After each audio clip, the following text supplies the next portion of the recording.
Hello my guys, welcome back to epic explorers. അപ്പം ഞാൻ ഇന്ന് വന്നിട്ടുള്ളത് എന്തെങ്കിലുമൊക്കെ ഒരു സാധനം ഉണ്ടാക്കാമല്ലോ എന്നൊക്കെ വിചാരിച്ചിട്ട് മീഷോന്ന് എൻ്റെ അനിയന് വേണ്ടിയിട്ട് ഓർഡർ ചെയ്തിട്ടുണ്ടായിരുന്നു. വാച്ച് വന്നിരുന്നു. ആ വാച്ചിൻ്റെ ബോക്സ് ആണ് ടൈം.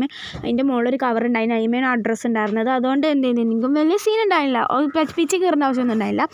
അപ്പം ഞാൻ ടാപ്പ് ഒട്ടിക്കണേ മറ്റേ സംഭവം ചെയ്യാമെന്നാണ് വിചാരിച്ചത്. ബട്ട് അത് ചെയ്ത് ഫ്ലോപ്പ് ആയതുകൊണ്ടാണ് ഒരു സൈഡിൽ ഹോളായത് കേട്ടോ. അപ്പോൾ അതുകൊണ്ടാണ് ഇത്രയും പണി വന്നത്.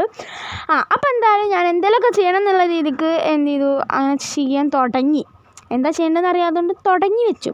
അപ്പോൾ സ്ക്രാപ്പ് ബുക്കിന് സെറ്റിലുണ്ടായിരുന്ന ഒരു സ്റ്റിക്കറിൻ്റെ ഷീറ്റ് കഴിഞ്ഞിട്ടുണ്ടായിരുന്നു കേട്ടോ. അപ്പോൾ അതിൻ്റെ ആ ഒരു സംഭവം ഞാൻ എന്ത് ചെയ്തു, അതിന് ഒട്ടിച്ചു കൊടുത്തു. അപ്പോഴാണ് എനിക്ക് ഇൻട്രസ്റ്റ് തോന്നിയത് കേട്ടോ. അപ്പോഴാണ് ചെയ്യാൻ തുടങ്ങിയത്. അങ്ങനെ എന്ത് ചെയ്തു, അതിൽ ഞാനൊന്നുപാടെ ആ ടാപ്പ് കുത്തിക്കൊള്ളിക്കാൻ പറ്റുമെന്ന് നോക്കി. അതിൽ അത് നടന്നില്ല കേട്ടോ. അതുകൊണ്ടാണ് ഞാൻ പെയിൻറ്റിൻ്റെ കൊല കുത്തി കയറ്റിയത്, പെയിൻറ്റ് ബ്രഷിൻ്റെ. അങ്ങനെ എന്ത് ചെയ്തു, പശൊക്കെ വെച്ച് ഒട്ടിച്ചൊക്കെ കൊടുത്ത്.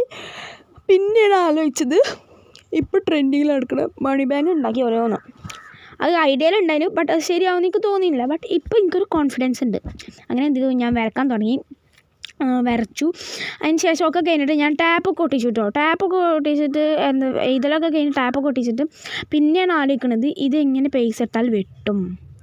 അപ്പോൾ അതാണ് ഞാൻ കണ്ടുപിടിച്ചത്. എൻ്റെ അടുത്ത് ഉണ്ടായിരുന്ന ഒരു ബ്ലൂ ടാപ്പ് ഉണ്ടായിരുന്നു. ആ ബ്ലൂ ടാപ്പ് വെച്ചിട്ട് ചെറിയ ചെറിയ കഷ്ണങ്ങളാക്കിയിട്ട് സൈഡിൽ ഇങ്ങനെ ഞാൻ എന്ത് ചെയ്തു, ഒട്ടിച്ച് കൊടുത്തിട്ടുണ്ടായിരുന്നു കേട്ടോ. അപ്പോൾ എന്ത് ചെയ്യാൻ പറ്റും, നമുക്ക് അതിൽ എടുത്തിട്ട് ഇങ്ങനെ ഒട്ടിക്കാം ഓരോന്ന് വെച്ച്. അങ്ങനെയാണ് എൻ്റെ തിങ്കിങ് ഉണ്ടായിരുന്നത് കേട്ടോ.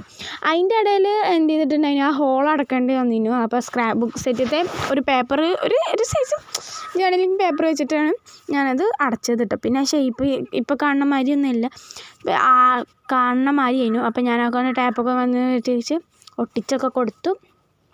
പിന്നെ എന്ത് ചെയ്തിട്ടുണ്ടായി, ബ്ലേഡൊക്കെ വെച്ചിട്ട് മോൾ ഭാഗമൊക്കെ കീറി. അതിൻ്റെ ഇടയിൽ ഒന്ന് സ്റ്റക്ക് ആവണത് അതാണ് കേട്ടോ. ഞാനത് സ്റ്റോപ്പ് ചെയ്തു എന്ന് വിചാരിച്ച് പോയതാണ്. ബട്ട് വന്ന് നോക്കുമ്പോൾ സ്റ്റോപ്പ് ആയിട്ടുണ്ടായില്ല.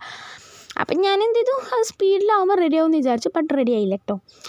അങ്ങനെ എന്തായാലും ഒക്കെ അങ്ങോട്ട് സെറ്റായി എന്ന് വിചാരിക്കാം. 5 ഉറുപ്പില്ലാത്തതുകൊണ്ട് 20 രൂപയാണ് ഞാൻ ഇട്ടത് കേട്ടോ. 20 പൈസ അങ്ങനെ പറയാം. അപ്പോൾ ഞാൻ കുറേ തിരിഞ്ഞു 5 രൂപ, ബട്ട് എനിക്ക് കിട്ടിയില്ല. അങ്ങനെ എന്തായാലും കഷ്ടപ്പെട്ട് ചെയ്തതിന് ഉപകാരമുണ്ടാകുമെന്ന് വിചാരിക്കാം അല്ലേ. അങ്ങനെ ഈ ഇതാണ് ഫസ്റ്റ് സ്റ്റെക്ക്. രണ്ടാമത്തെ സ്റ്റെക്ക് വൈകാതെ ഇപ്പോൾ വരും കേട്ടോ. നോക്കിക്കോ, രണ്ടാമത്തെ സ്റ്റെപ്പും വന്നു. പിന്നെ സ്റ്റെക്കൊന്നും ഇല്ല എന്നാണ് എൻ്റെ ഒരു അഭിപ്രായം. അങ്ങനെ എന്തായാലും കാണാൻ നല്ല ഭംഗിയില്ലേ. മുൻഭാഗം ബാക്ക് ഭാഗം നോക്കണ്ട, ഈ ഭാഗം നോക്കണ്ട, മുന്നത്തെ ഭാഗം കാണാൻ നല്ല ഭംഗിയില്ലേ. സ്വയം പൊക്കുന്നത് എൻ്റെ ഒരു ആഗ്രഹമാണ്, എൻ്റെ ഒരു വികാരമാണ്. അങ്ങനെ എന്തായാലും ഒക്കെ കഴിഞ്ഞ് സെറ്റാക്കി എടുത്തിട്ടുണ്ടായിരുന്നു.